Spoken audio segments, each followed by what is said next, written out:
আজকে ই-রিকুইজিশন এবং ই-রেজিস্ট্রেশন সম্পর্কে কথা বলবো। আসলে ই-রেজিস্ট্রেশন, ই-রিকুইজিশন এই জিনিস দুইটা কি আর কোন কাজে ব্যবহৃত হয়।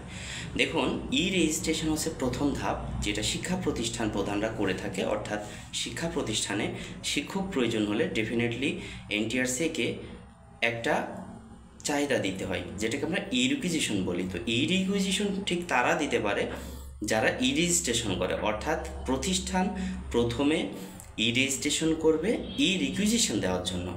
অর্থাৎ ই-রিকুইজিশন হচ্ছে শূন্যপদ, ই-রেজিস্ট্রেশন শূন্যপদ দেওয়ার জন্য যথাযথ কর্তৃপক্ষের মাধ্যমে রেজিস্টার্ডকরণ, যেটা ইউজার নেম ও পাসওয়ার্ডের সমন্বয়ে করা হয়ে থাকে। এখানে একটা কাজ আছে 18তমদের। প্লিজ ভিডিওটা সবাই শেয়ার দিবেন এবং আমি আপনাদেরকে এটার নির্দেশও দিচ্ছি যে ভিডিওটি শেয়ার দিবেন, কারণ এটা 18তমদের জন্য ভীষণ গুরুত্বপূর্ণ।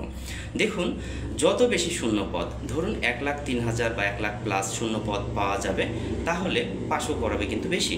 তাই আপনারা বসে থাকবেন না, আপনারা ই-রেজিস্ট্রেশন করার জন্য যে যার অবস্থান থেকে সারা বাংলাদেশে 8টি বিভাগে 64টি জেলায় 496টা উপজেলায় 552টি থানায় ছড়িয়ে আছেন এই পেজের যারা ফলোয়ার আছেন বা পাঠক আছেন, তাদের উদ্দেশ্যে বলছি, তারা নিজ নিজ জায়গা থেকে অবশ্যই আপনারা ই-রেজিস্ট্রেশন দেওয়ার জন্য সকল প্রতিষ্ঠান প্রধানকে জানান। অর্থাৎ এমপিওভুক্ত শিক্ষা প্রতিষ্ঠানের ক্ষেত্রে, সেটা স্কুল হোক, কলেজ হোক, মাদ্রাসা হোক, স্কুল 2 হোক, যাই হোক না কেন।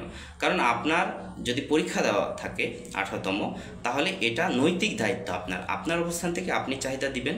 দেখবেন সারা বাংলাদেশে হিউজ পরিমাণ চাহিদা পাওয়া যাবে, 1,00,000 প্লাস। তাহলে এনটিআরসি সেই শিক্ষক শূন্যপদগুলোর কথা মাথায় রেখে বিপুল সংখ্যক পাস করাবে। এটা অবশ্যই 18তমদের একটা খুবই গুরুত্বপূর্ণ মেসেজ। এই মেসেজটি ছড়িয়ে দিন।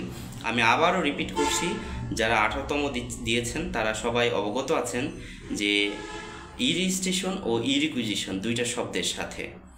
ই-রেজিস্ট্রেশন শিক্ষা প্রতিষ্ঠান রেজিস্ট্রেশন করবে, অর্থাৎ ইউজার নেম ও পাসওয়ার্ডের সমন্বয়ে রিনিউ টাইপের অনেকটা বলা যায়।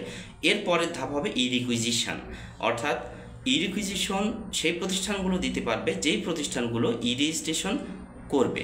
ক্লিয়ার?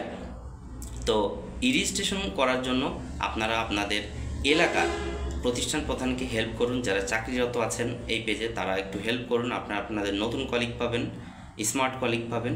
আর যারা চাকরি এখনও পাননি, কোনো অসুবিধা নাই, আপনারা 18তম 19তম হলে ই-রিকুইজিশন অবশ্যই দিতে হবে। দেখবেন যদি 1,00,000 প্লাস শূন্যপদ পাওয়া যায়, তাহলে সেখানে এনটিআরসি 30,000 বা 50,000 বা 60,000 অনায়াসেই পাস করাবে। সুতরাং এই ভিডিওটি যত বেশি শেয়ার দিবেন, তত বেশি ভিউজ হবে, তত বেশি মানুষ এই যে কার্যকরী তথ্য এ সম্পর্কে জানতে পারবে। এটা আমার পক্ষ থেকে একটি গুরুত্বপূর্ণ মেসেজ ছিল। এখন আপনার পক্ষ থেকে শেয়ার করার দায়িত্বটা আপনার। আশা করি আমি বিষয়টি ক্লিয়ার করতে পেরেছি। ধন্যবাদ, ভালো থাকুন, আল্লাহ হাফেজ।